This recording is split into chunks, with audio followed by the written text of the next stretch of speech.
So we're back with Abolish APD to discuss a new story about leaked documents that reveal the Albuquerque Police Department engaging in a large-scale data and intelligence gathering operation, which has been going on since 2006 and has been carried out by private citizens as well as corporate partners here in the city.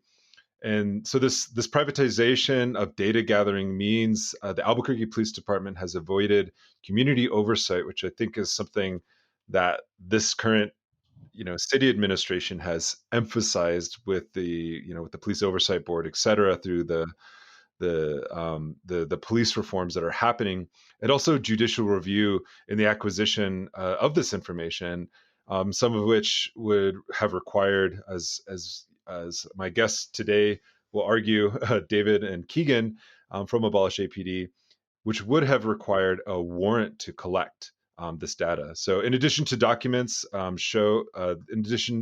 documents show this operation has been used on at least two occasions for explicitly political purposes. So thank you, David, for coming back on the show, and Keegan. I'll turn it over to you to maybe introduce yourselves. We can start with you, Keegan, and then go to David. Hi, yeah, my name's Keegan, and I'm a member of Abolish APD here in Albuquerque. Cool. Yeah, and I'm David Correia. I'm also a member of Abolish APD. Cool. So, Keegan, can you maybe start with a summary of this story and its importance with the current research that Abolish APD is doing right now? Yeah, so kind of as you mentioned in the introduction, essentially what we found because of there's this leak of information referred to as blue leaks that was disseminated by the Distributed Denial of Secrets, which is like DDoS, and those folks. Documents that were released in that kind of release of documents demonstrate that the Albuquerque Police Department has engaged in this, as you mentioned, like a large-scale data and intelligence gathering operation since 2006. That's almost explicitly with private individuals and private companies collecting that information, and essentially. What has been set up is this kind of online database that's run by a company called NetCential that retailers, that apartment managers, that different individuals in the private agencies can upload almost anything. Like there's very little in terms of limitations on what can be placed into this database. There's like photos, videos, basically just like suspicious descriptions of people that can be uploaded here. And so not only is this really problematic because Albuquerque Police Department is soliciting all this information, essentially deputizing all these people as kind of cops, like the other big deal is that the membership of this database, APD, on a couple different occasions has asserted that it's fairly small. Not many people have access to this database except for the members who are uploading data, as well as a couple investigators from APD. But the documents from Blue League show that that's actually not the case, and that the membership, what's the number? I think there's over 2,000 users essentially. And who are these users? Like, I think like the original intent or the original kind of purpose that they said that this, data collection thing was going to be for like, there's just several hundred users and it's just going to be like these big box retailers. But several thousand, that's quite a bit. Like, who are these? Like, who are these people who are uploading this data? I think there's kind of a difference between people who are uploading the data and people who have the ability to view the data. And in terms of uploading the data, as I mentioned, that's like, let's look. I mean, like Albuquerque residents, business organizations, bank tellers, pawn shop owners, hotel clerks, apartment managers. And then in terms of viewing that data, the permission for which is also a problem, which I'll mention in a second.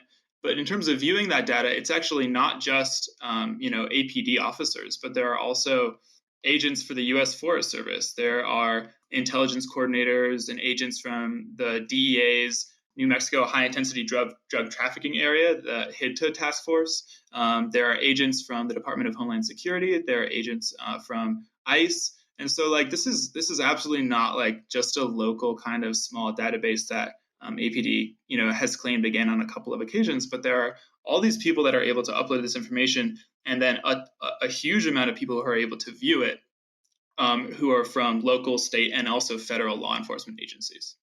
So talk about the way that this data was used for political purposes. And I think specifically, you mentioned one individual, her name is Karen Fisher, who worked at APD and a strategic support division manager until she retired in 2012.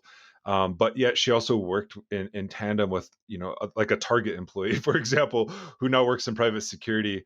But talk about how they use this data or this information for political purposes and what implications that has for just everyday people.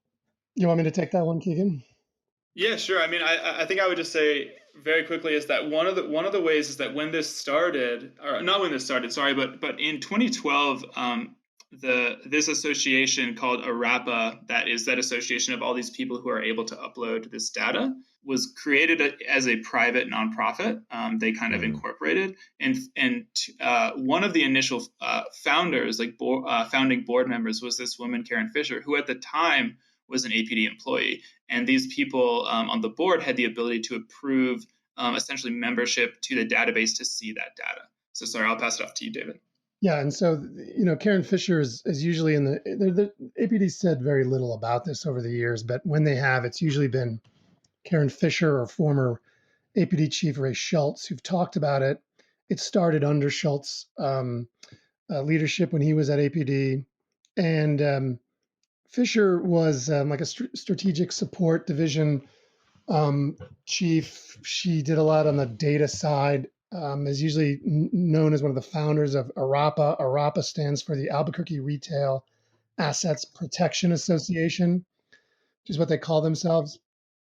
And so, she was she really spearheaded the growth of this thing in tandem with private industry, mostly from Target Corporation.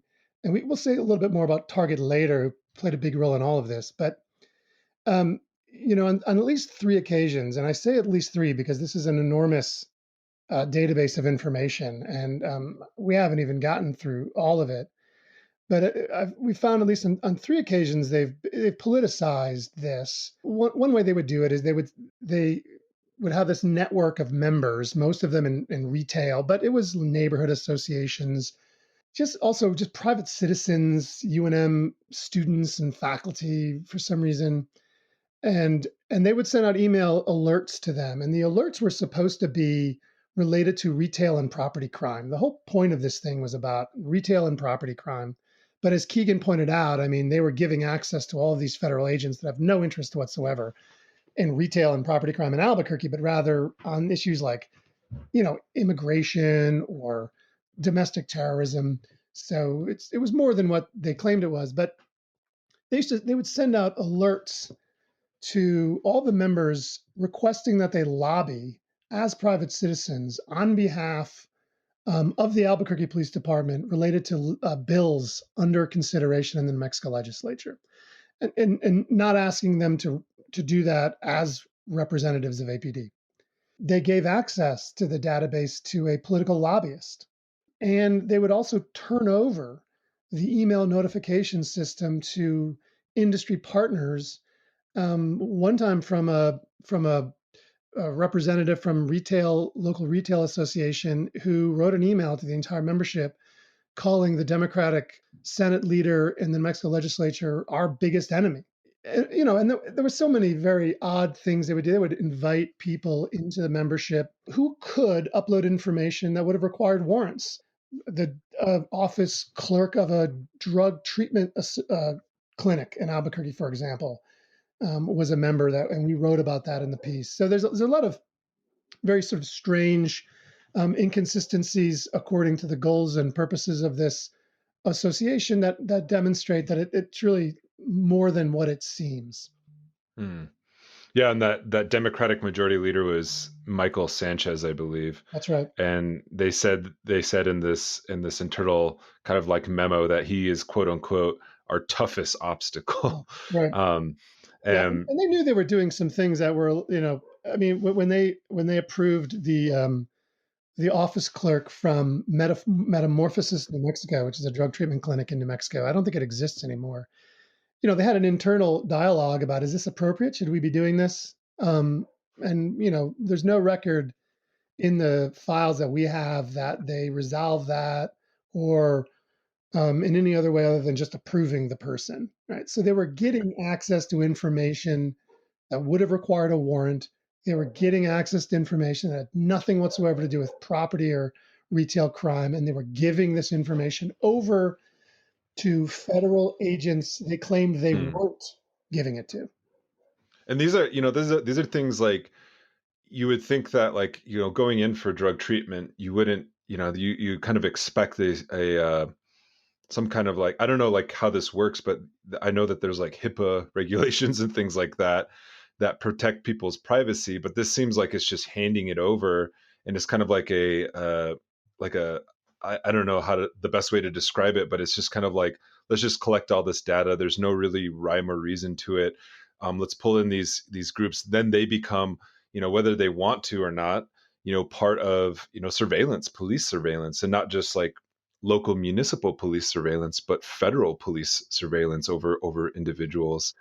And that's when I was reading that's what I was thinking. It was like, I don't know that you didn't publish the list, and I haven't seen the documents, but I'm interested to hear, like, are there like homeless outreach, or if there's like any kind of like social services or like needle exchange programs that are also participating in this, or if there's employees in these organizations that are participating in this, and if so, like, are they becoming arms of kind of like the police state?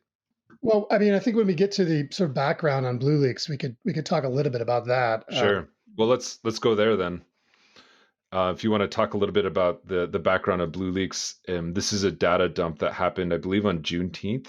Yeah, Um, yeah. I'll do the background, and then maybe Keegan can bring it back to APD. okay, On June 19th, a data transparency group known as Distributed Denial of Secrets, which is a little bit like WikiLeaks, except they don't themselves do any hacking. Um, Released about 270 gigabytes of information that hackers claiming to be from Anonymous stole by hacking into a company called NetCential, and worming their way into a data center named called Data Foundry, both of which NetCential and Data Foundry in Texas, and getting basically everything that NetCential, all of the data from NetCential's clients hosted on Data Foundry's servers. And NetCential, if you had done a search, like a Google or business search of NetCential before June 19th, nothing would have come up. I mean, it's right, a tiny, obscure little company in Texas that does like web-based um, applications. It's kind of a turnkey thing they set up for people to upload information and access database information that they handle for clients. What we know now from this leak is every single one of NetCential clients are police agencies, whether they're local, regional, or federal. So hundreds and hundreds of police agencies. And a lot of NetCential's clients are these sort of safe city programs like ARAPA or Connect, which is the Albuquerque version, which was this program that Target Corporation actually started years ago. And we'll talk a little bit more about that when we talk about some of the follow-ups we're working on. But it also included a lot of data from Department of Homeland Security fusion centers. NetCential also had many clients who are state-run data centers from State Department of Homeland Securities that are linked to the larger Department of Homeland Security network of data centers. And these there's scores of them around the United States, dozens of them. And almost every state has them. The one in New Mexico is in Santa Fe. These are just enormous data gathering operations, data aggregating operations that collect information mostly related to policing, but just state or local government data that is then available to the Department of Homeland Security and all of its directorates, including ICE. Mhm. And what we learned from this hack was that NetCential is the web designer and web provider for almost all of these, and almost all, and hundreds of like local police department programs, and all of them had the data we see in Blue Leaks is largely a lot of like rosters of police and information on programs and operations. Some of it is more sensitive than others. I mean, there's some data from Keegan mentioned the New Mexico High Intensity Drug Trafficking Agency down in southern New Mexico. The data we have from that through Blue Leaks is like active investigations. It includes all of the communications hacking they're doing into people's cell phones and computers. Um, and that includes some Albuquerque Police Department officers and agents as well. And so there's been quite a bit. I mean, The Intercept has written quite a bit on Blue Leaks. Some other outlets have focused on some of the data. A lot of the data that we find that's been written about demonstrates that the Department of Homeland Security, the FBI, and others have been really preoccupied with Antifa, Black Lives Matter. We don't have any. At least I haven't. Working through the documents related to New Mexico, I haven't found anything related to that yet. Again, it's a huge amount of information. It took me a day and a half to download, and we don't. So we haven't gotten through all of it. But what we have done, it's given us sort of a picture of this really enormous private public data gathering operation that's we wrote about it specifically to Albuquerque, but this is happening almost everywhere in the US. These enormous partnerships in which local police departments, in partnership with large big box retailers, mostly Target actually, but also Walmart, are gathering, everything they can get, drawing in as many members. It's not just retailers. They're drawing in neighborhood associations and neighborhood block captains, and they're asking people to hook their Ring cameras and their residential security cameras into the police system, into whatever local real-time crime centers they might have. They're encouraging people to upload suspicious activity, whatever you want, photos. They are grabbing license plates. There's facial recognition software attached to the cameras. So some of the like Lensec, this company that actually provides IP video surveillance technology, that the Albuquerque Police Department now can capture images and upload it to the FBI crime database and do actual like facial recognition comparisons. And we've seen criminal complaints filed in the local court just this year that are referencing all this sort of facial recognition information and technology. And but the scale of it is really astonishing. I mean, that's the thing that I think Keegan brought up before. I mean, it's almost 3,000 people involved in gathering information in Albuquerque. And you might say we might say, well, we don't have any expectation of privacy if we're in public space, particularly if we're in like a private business, like a retail establishment or a restaurant. But it's more than just that. They're capturing everything. We can see the kinds of posts private citizens are making onto the system, and it's just speculation, but speculation along with very specific information about people so that they could be tracked. So the fact that we have, for example, DHS intelligence agents and ICE agents accessing this database, they're really able to figure out in ways that I think no doubt violate the city's sanctuary policy. They're getting information basically from APD on where people work, where people live, what kind of cars they drive, what their license plates are. And so if ICE is looking for somebody in Albuquerque, they're using APD data to do it, even though the city's sanctuary policy prohibits that. the corporate retail interests in Albuquerque are determining the priorities of policing in Albuquerque.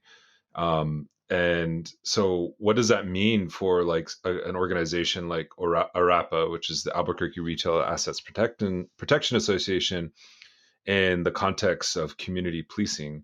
And I'll direct that question towards Keegan. Yeah, I mean, David mentioned the fact that we see, not only are these things borne out by documents that David has poured through in the Blue Leaks database, but also this is corroborated by things that we continue to see in criminal complaints that are filed, yeah, as recently as January and February of 2020. And in terms of community policing, I think it really, just to continue the point, that there is a continually blurred and increasingly blurred line between private surveillance and public surveillance in the service of law enforcement, and also like local jurisdiction versus federal jurisdiction. And these fusion centers, just like David said, allow federal agencies like ICE, like the DEA, to have access to data that was not collected by them, but was collected by local law enforcement agencies like APD. But once that information is in their hands, it's kind of beyond them needing to go to a judge to get that.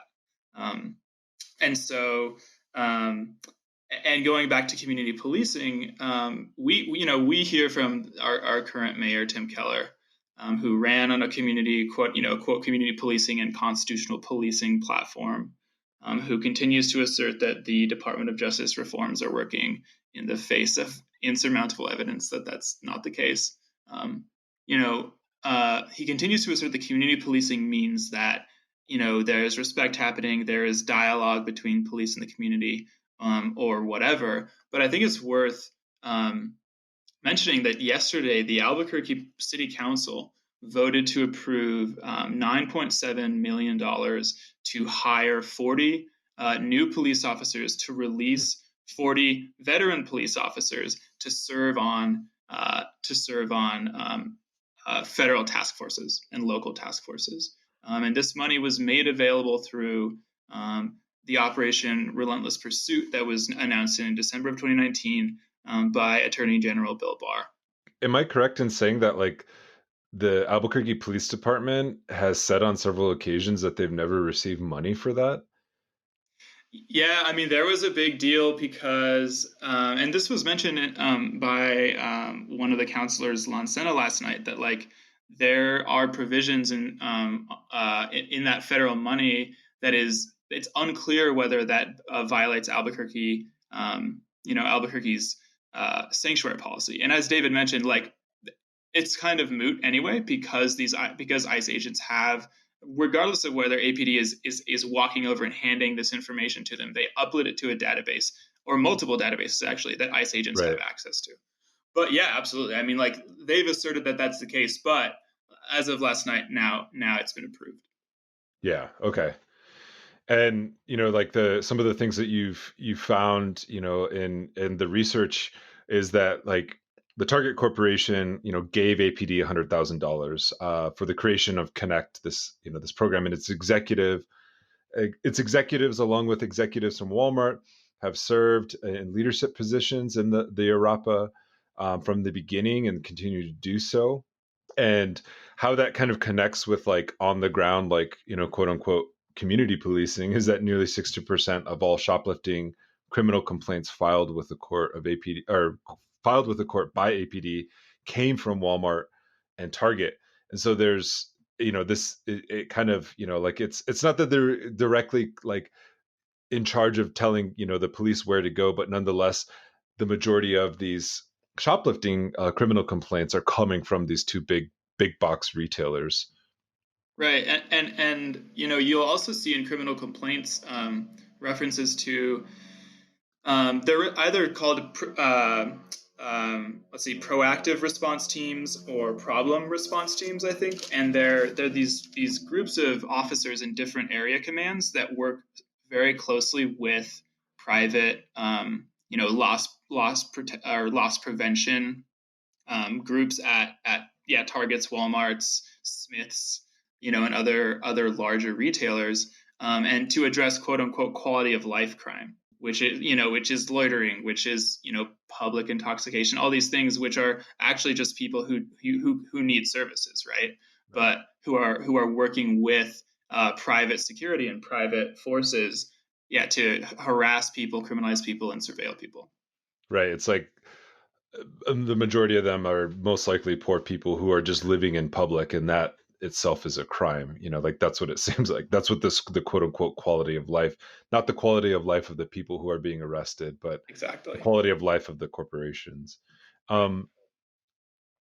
So I guess like just to kind of close this out, you all have been doing some really amazing work, like almost on a weekly basis, I believe, in publishing these reports. And so I encourage everyone who's listening to follow the Twitter feed, but also to follow the blog. And you've been publishing them in Counterpunch and Verso Books blog. So what's the follow up with this? I hear stories of child pornography, Edward Snowden.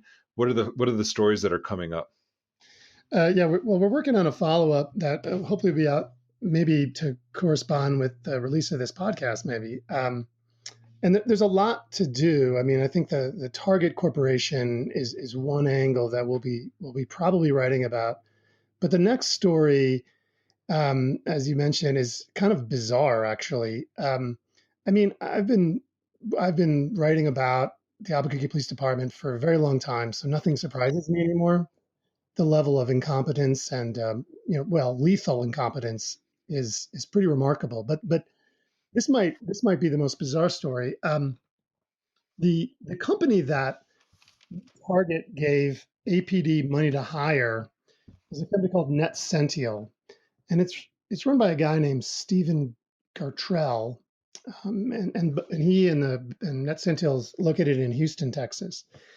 And after we published the story, I started to dig a little bit deeper into NetCential to try to figure out who this was, and the fact that there's first of all, there's like 3 employees. They have hundreds of clients, but only 3 employees, and that was a very odd thing. And so then I found out they don't host the data that their clients capture through their websites. But instead, the data is, as I mentioned earlier, hosted by a data center company called Data Foundry. So Data Foundry, it turns out, is an odd thing. It was created by a guy named Ronald Euclides, and in 2018, the Office of the Attorney General in New Mexico wrote Euclides a letter letting him know that another one of his companies, a company called GigaNews, which is a Usenet provider, was under investigation for hosting and distributing child pornography. Wow. The letter was from the Deputy Attorney General, Sharon Pino. I spoke with the Attorney General's office the other day to ask what the status of that investigation was, if it was ongoing or not, and I'm waiting to hear back. They told me they'd try to get back to me by the end of this week. Giga News is really like the internet before the internet. I mean, Giga News starts in 1994. It's it's a sort of a user network, connections of private servers. People can share data and files, and these kinds of networks are often those that people who trade in child pornography use. Ronald Euclides also started a company in 2000 called Data Foundry. And so Data Foundry, the company that hosts all of APD's data, hosts that data alongside all of its child pornography that the Attorney General of the state of New Mexico is currently investigating. And not only that, but he also the same like 6 months after he started Data Foundry, he started a company called YHC Corporation. And YHC Corporation is interesting because in 2013, um, when Edward Snowden leaked the National Security Agency documents that demonstrated this global pattern of surveillance by the National Security Agency, it included a document related to a tool and database called Boundless Informant. Boundless Informant was the National Security Agency's tool it used to capture electronic communications all over the world. It was more than just a tool; it was also kind of a database, so they could query their database to find out. The tool just gathered metadata, but they could query, they could dig down into the data really to look for patterns and then to target people. And they would target IP addresses, so they were extracting enormous amounts of information. I mean, I think in 1 month, it was like 3 billion pieces of information, electronic information, just from North America alone, according to the documents that Snowden leaked. And there was a list of addresses, and one of them was YHC Corporation. So this company, YHC Corporation, which is a kind of a shell company, um, actually, now that I think about it, really everything that Euclides does is kind of a front company. So these were front companies that made it possible for him to bring other companies underneath it and not have to reveal those names. So YHC Corporation really basically was Data Foundry. So the National Security Agency was tapping into Data Foundry's servers and extracting all of that information. Now, if you remember from when we started this podcast, Data Foundry is the data center that hosts all of NetCential's data. And it's the data center that Anonymous hacked to get the BlueLeaks information. So this is basically a company that exists to be hacked. Apparently, the NSA relied on it, uh, according to the Snowden leaks, to get enormous amounts of electronic information from North America. Basically, what they were doing was they were extracting all the data that police departments around the country were collecting via NetCential.